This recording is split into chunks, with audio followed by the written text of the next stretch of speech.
Greetings, Minecrafters, and welcome to another hopefully uplifting and interesting discussion on all things Minecraft, which means all things well-being, and has to do with controlling the thoughts we allow into the living room and becoming the boss of your brain.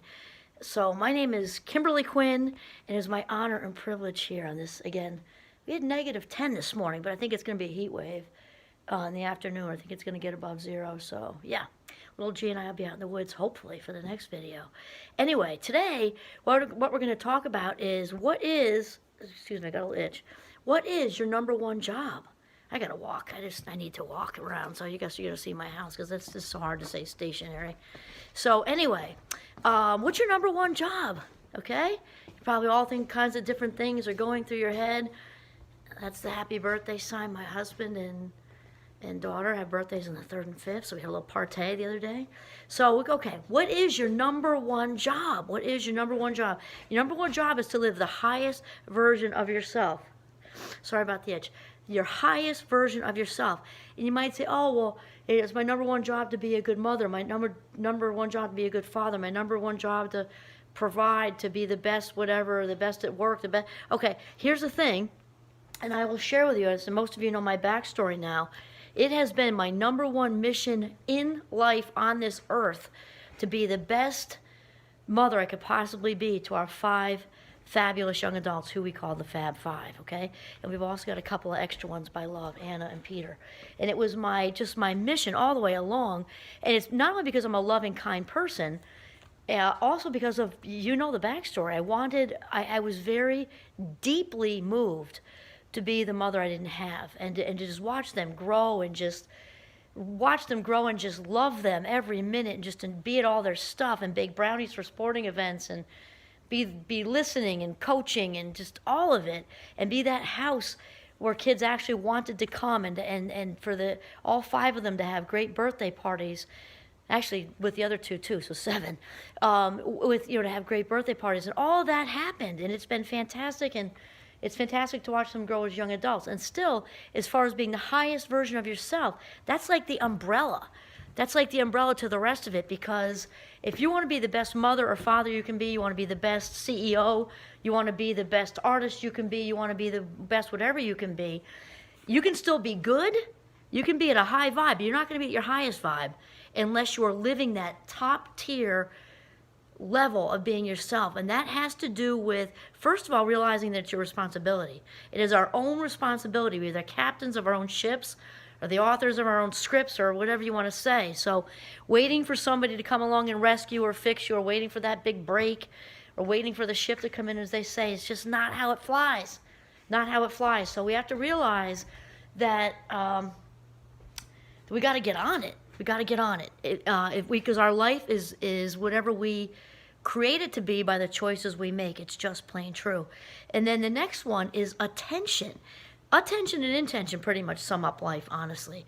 So we got to pay attention to the inner voice, which I've been talking about a lot, and I'm led around almost like on a leash, which sounds a little like the opposite, because that sounds confining, but it's not. I can't think of another visual right now, but I'm kind of like, okay, we're going this way, okay, we're going that way.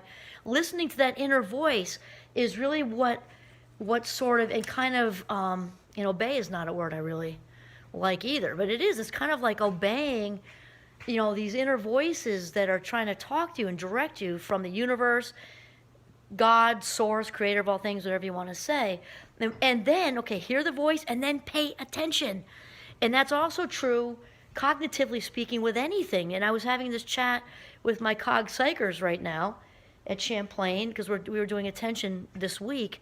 Only what we pay attention to makes it into long-term memory. So there you have it. In other words, when we're walking on an autopilot, zoning out, none of that is getting in, or very, very little.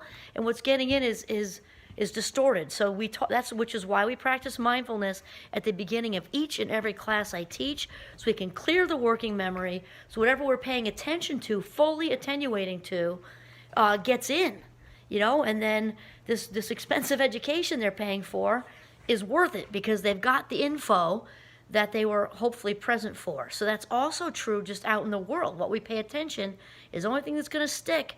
And we need to pay attention to those inner voices, or whispers, as my dear friend Oprah says. So attention. So we have responsibility, We're the authors of our own script. We have attention, and then we have intention. This is so important. Every single day when I'm in my Jeep, and I do the gratitude journal thing when I wake up, I say thank you before I get out of bed. I say thank you when my feet hit the floor, and I don't say all this stuff. I'm just going to share with you when I swing around after I look at the view out our bay window. Thank you, number one. Then thank you, number two. When I hit my feet on the floor, in my head I'm saying thank you that I can stand up. My legs work, my spine works, I can breathe, all that. I don't say all those words. It's just thank you. And then after the gratitude journal thing, when I'm in my Jeep, because I'm totally alone at that point without distractions, I put out an intention.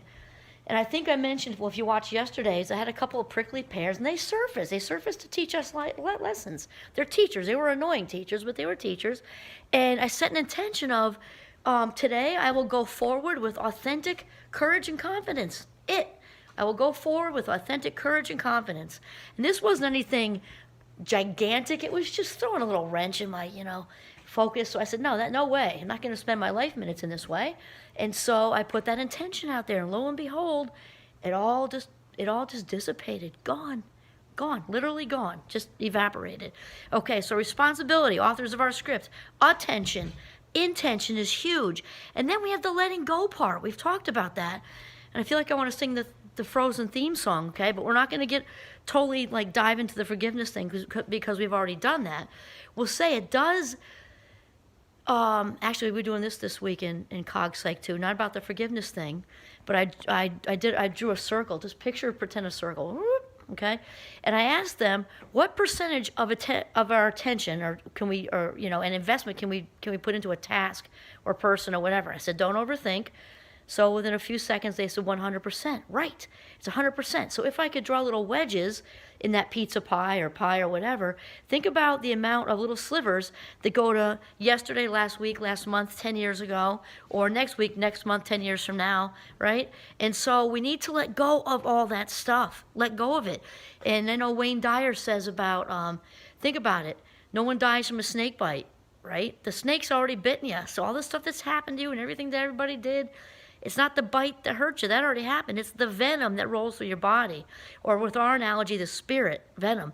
So let it go. The other thing we need to let go of, too, and also please feel free to look at previous videos on the forgiveness thing. It's secular. It's not religious, and they're good, I think, is letting go of the illusion of control, because I think that, for me, it's God. You can say source, higher power, creator of all things, universe, if that works for you. I think that, the universe is almost chuckling and I'm guilty of it too. I started doing that a little bit a couple weeks ago. I'm like, oh wait, here we go. Just let it go. Just surrender it, because the universe has a grand master plan for all of us. There's no question. We all have something we were put on this earth to do. And that's why it's so important to listen to the inner voice, or the whispers, as Oprah says, because that's the only way you're going to get to the highest version of yourself. The only way. You can be good, but you can't be great. You can't. It's just not possible, because this massive, all-powerful, all-loving, divine intelligence that connects all of us, in order for us to live the highest version of ourselves, we have to be in alignment with that connection, because that's the source of all of it. That's the omnipotent source of all the creativity. Whatever it is that is your dream is coming from there. It's like, I picture Old Faithful, this geyser, and that's not even close to what's really going on. But this source, this powerful source that's connecting us all. So when our personalities and our strengths and gifts are in alignment with the creator of all things, that universal divine intelligence, whatever, only then can we reach the highest version of ourselves. It's very important. And the other thing, I'm actually going to do another whole episode on this unconscious thing, is the unconscious drives the bus. So we become, and thoughts are extremely powerful. The only thing more powerful than those, which is, there's the connection of thoughts lead to those, right?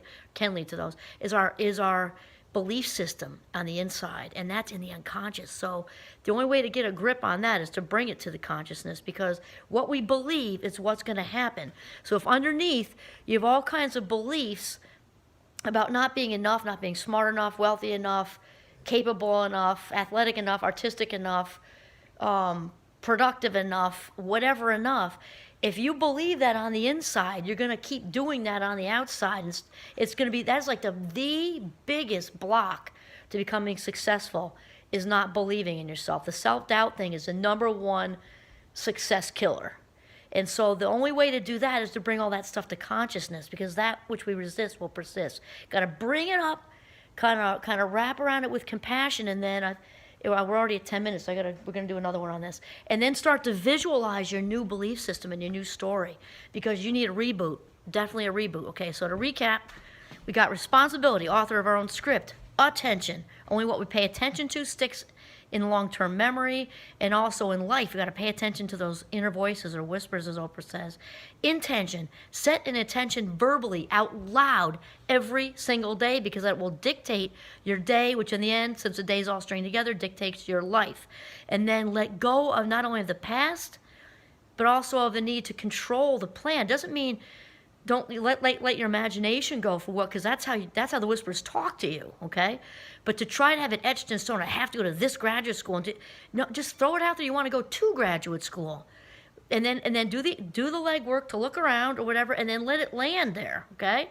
And then lastly, we become what we believe. So you might have to change up that hard drive, because that's where it all is.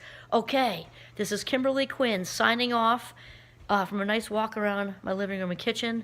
And in northern Vermont, when it's -10, have a very mindful day. Be the highest version of yourself.